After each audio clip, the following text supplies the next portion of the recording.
La Llorona, the crying woman, a figure whispered about for centuries across Mexico, the Southwest, and anywhere the night carries sound across water.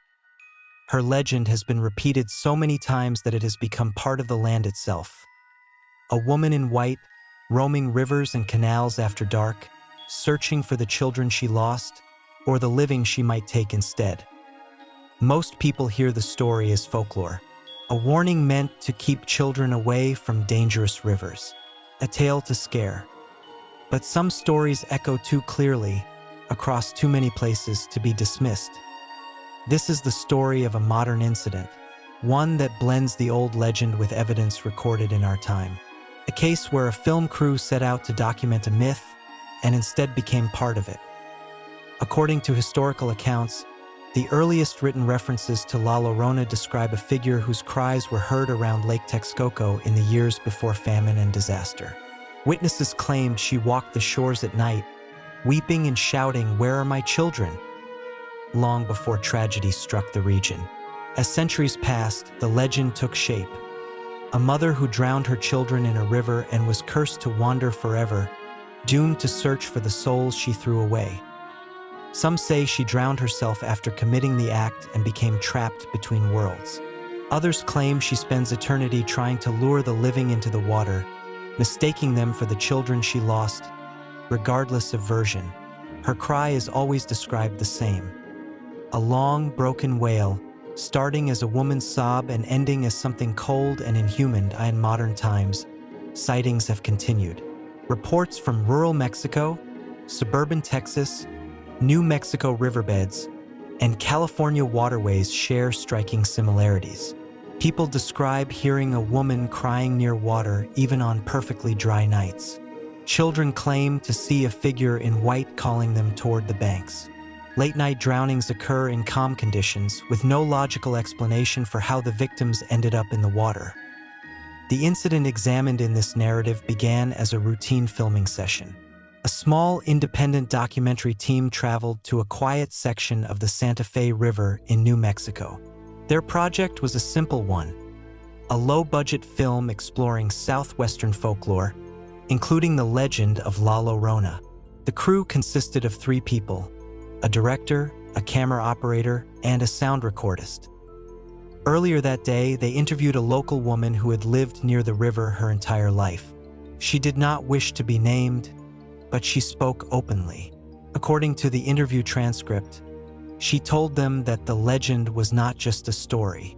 She insisted that La Llorona's cry could be heard near the river at night, especially when the water ran high after rainfall.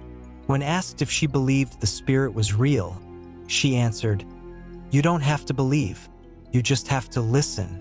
Those who answer her don't always come back." That evening, the team headed to an old wooden bridge overlooking a narrow, slow-moving stretch of the river. The bridge was partially condemned and no longer used by vehicles, but it remained structurally stable for foot traffic. They planned to capture night ambience and river footage to pair with the interview. By all environmental measurements, the night was calm. Temperature records show stable conditions, no sudden weather shifts, no wind strong enough to move branches. The river flowed quietly beneath the bridge. 8 minutes after they set up their gear, the first unusual sound appeared in the recording, what seemed to be a sudden splash in the water. Yet there were no fish that typically surfaced in that area and no signs of falling debris. When the crew pointed the thermal camera toward the river, they noticed a faint humanoid shape standing knee-deep in the water, not moving, not reacting, simply facing the bridge. At first, they believed it must be a person, perhaps someone in distress, but the figure remained perfectly still. On thermal imaging, the heat signature was faint and irregular, not matching the shape of a living human body. The head appeared bowed. The hair, or what resembled it, flowed outward unnaturally, as if the figure were underwater while remaining above it.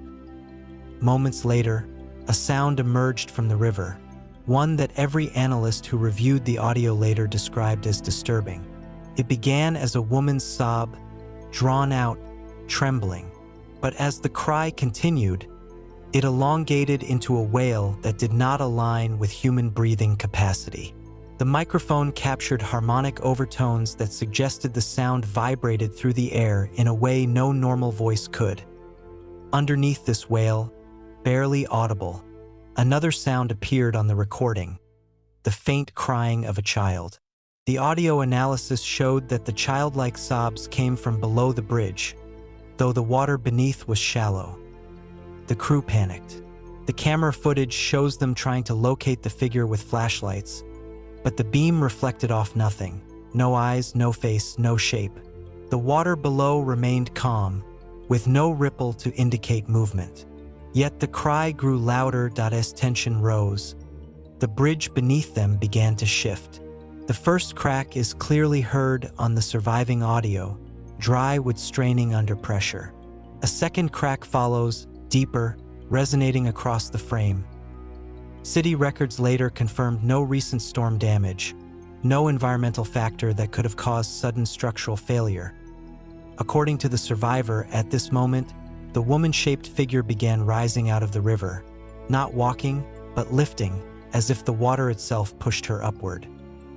He described her dress as soaked yet floating as though weightless, merging with the river beneath.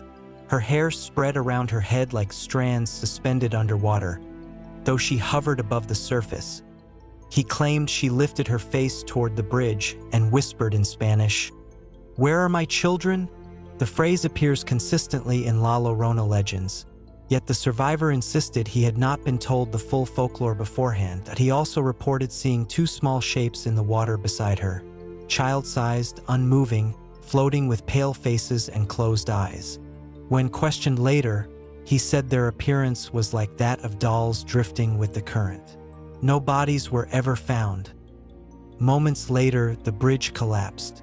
The recording ends abruptly with a spike of white noise. Authorities later recovered the audio recorder fully dry, despite being found near the river. Equipment logs showed no malfunction before the abrupt cutoff. Fragments of thermal camera data survived, showing several heat signatures in the water, one upright and human-shaped, others small and horizontal. The river surface, however, remained still in every frame, even where movement should have been visible. The crew's equipment was scattered along the riverbank the next morning, but only one team member survived, found downstream clinging to debris. He suffered multiple injuries and severe hypothermia, but eventually gave a formal statement. His depiction of the woman in white matched centuries-old descriptions given by people who never heard each other's stories. His account of the children beside her mirrored legends passed down through generations. The phrasing she used, the behavior, the appearance, everything aligned with the folklore of La Llorona. Skeptics argue that the incident was a tragic accident compounded by panic and darkness. They claim the survivor's mind filled the gaps with stories he had heard earlier that day. They attribute the cry to environmental acoustics, the thermal figure to imaging glitches, the childlike sobbing to misinterpreted river sounds. Yet others see the consistency, at a weeping woman near the water, at a voice asking for her children, at a figure rising from the river, and a pattern of drownings echoing across centuries. Whether La Llorona is a ghost, a curse, a shared hallucination, or something older than the legend itself, one warning remains unchanged across every town that tells her story. If you hear a woman crying near a river at night, do not call out to her. Do not search for her, and never let her think you are the one who took her children.